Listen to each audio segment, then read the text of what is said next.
The story begins in a place that looked like everything people dream of, a quiet American suburb where the streets were lined with maple trees and neighbors waved from porches as children pedaled past on bicycles. Anna and James's house stood proudly on the corner, a two-story home with white shutters and flower beds trimmed with care. On the surface, it was a picture of stability. Inside, framed photographs covered the walls, birthdays with frosting smeared faces, Christmas mornings with their daughter Grace tearing open presents, beach vacations where the sunlight seemed endless and their love seemed unshakable. To anyone passing by, they had it all. But pictures only show smiles. They don't capture silence. They don't show the nights Anna sat awake at the kitchen table staring at the clock, waiting for James to come home. They don't capture the sound of her heart breaking as she rolled over in bed, touching the empty space beside her. Still cold long past midnight, Anna remembered the man James used to be. She remembered their beginning as if it were yesterday. It was autumn, leaves crunching underfoot when she spilled her books in a crowded cafe. James bent down helping her gather them and flashed the kind of smile that made her blush. He made a small joke that wasn't even that funny, but she laughed anyway, too loudly. Something inside her whispered, "This is him." And for years, that's exactly who he was. He adored her. He left little sticky notes on the bathroom mirror with doodles and inside jokes only they understood. He reached for her hand while driving, even on long, silent highways. He stayed up late when she was sick, whispering reassurances when her fever burned. And on their wedding day, when the world stood still, James looked at her with tears in his eyes and whispered, "It's you. It will always be you." But love doesn't always end in storms. Sometimes it disappears slowly, like a candle burning down to nothing until you don't notice the darkness creeping in. At first, Anna explained away the changes. He was tired, work was stressful, deadlines loomed. She told herself all couples go through phases, but the silence grew louder. The distance stretched further.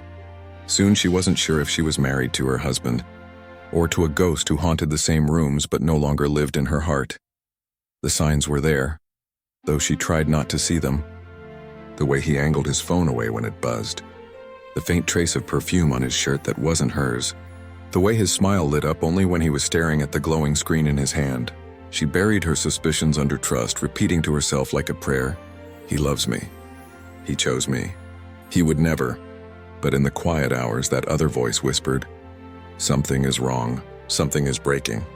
One night, she decided to remind him of who they were. She cooked his favorite meal, set the table with candles, even played their song on the stereo. An old track that once made him pull her close in the kitchen and sway as Grace laughed at them. Hours passed before he walked in.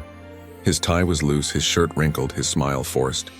She saw it immediately, something like guilt flickering in his eyes before he masked it with a practiced grin. "Rough day," he muttered, kissing her cheek as if nothing was wrong. She forced a smile, but inside the fracture deepened, and then came the note. She hadn't been snooping. She was folding laundry, the kind of everyday act a wife does without thinking, when she slipped her hand into his jacket pocket and pulled out a small, folded piece of paper. At first, she thought it was a receipt, but when she unfolded it, the world tilted. His handwriting. 6 words that froze her in place. "I can't keep living this lie." Her knees buckled. Her chest tightened. Those 6 words tore through her heart like glass. A lie? Which lie? Their marriage? Their family? Her entire life with him? Suddenly, every late night, every excuse, every hollow kiss became knives of truth. She carried the note with her for days, her fingers trembling each time she touched it. She didn't confront him. Not yet, she watched instead. Every muted call, every text that brought a half smile, every unexplained meeting became evidence she couldn't ignore. The proof came one rainy evening. James was in the shower when his phone lit up on the nightstand. For minutes, Anna sat staring at it, her heart pounding. She told herself not to touch it. She told herself trust mattered more. But her hands shook as she picked it up. A name she didn't recognize. A message that made her blood turn to ice. "I miss you. Can't wait to see you again." Her chest constricted. Her breaths came shallow. She scrolled, each message worse than the last. Words of intimacy. Promises of meetings. Sentences that once belonged to her now freely given to another. Her vision blurred as tears spilled hot and fast. The phone slipped from her fingers, clattering onto the floor. James emerged minutes later, towel around his waist, whistling as though life were ordinary. He kissed her forehead before sitting beside her, never noticing the devastation carved across her face. And in that moment, Anna realized she wasn't living with her husband anymore. She was living with a stranger wearing his face, days blurred. She carried her heartbreak like a shadow, silent but crushing. The hardest part wasn't even the betrayal. It was the memory of all the times he looked her in the eye, kissed her, whispered, "I love you," while living another life behind her back. The betrayal rewrote every moment of their past, turning once precious memories into painful questions. Was any of it real? Finally, one night she couldn't hold it in any longer. Grace was asleep upstairs, the house quiet except for the ticking of the clock. Anna looked at him across the dinner table, her voice trembling. "Who are you when I'm not around?" James froze. His fork hung mid-air. His eyes flickered with panic before he forced a calm mask back into place. But Anna had seen it. The guilt. The truth. And she knew what followed wasn't rage. It wasn't screaming. It was chaos wrapped in whispers. James begged, pleaded, stumbled through excuses. It was meaningless. It didn't matter. "I'll end it." He swore he still loved her, swore he couldn't live without her, swore they could fix it, but every word was hollow.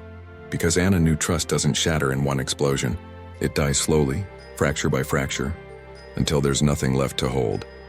Tears streamed down her cheeks as she whispered the only truth she had left. "You've broken something I don't know how to fix." His face crumbled. He reached for her hand, desperate, but she pulled away. Silence filled the room, heavier than any scream could have been. The days that followed were unbearable. They moved like strangers in the same house. Grace sensed something was wrong, though she couldn't understand. Anna smiled for her daughter, packed lunches, tucked her in at night, but inside she was hollow. She replayed their wedding day over and over. His vows, his promises, his whisper, "It will always be you." But how could a man say those words to two women? Some nights she thought about leaving, packing her bags, taking Grace, and never looking back. Other nights she wondered if she could forgive. Could she rebuild what he had destroyed? Could she live with the cracks in her heart? Forgiveness, she realized, isn't one choice. It's 1,000 small ones. But trust? Trust once broken never returns the same. And so the story ends not with certainty, but with a question only you can answer. If the person you loved most betrayed you, would you fight to rebuild or walk away knowing that sometimes love is not enough to survive betrayal? Because the cruelest lies are not the ones spoken aloud. They are the ones we choose to believe, even when deep down we already know the truth.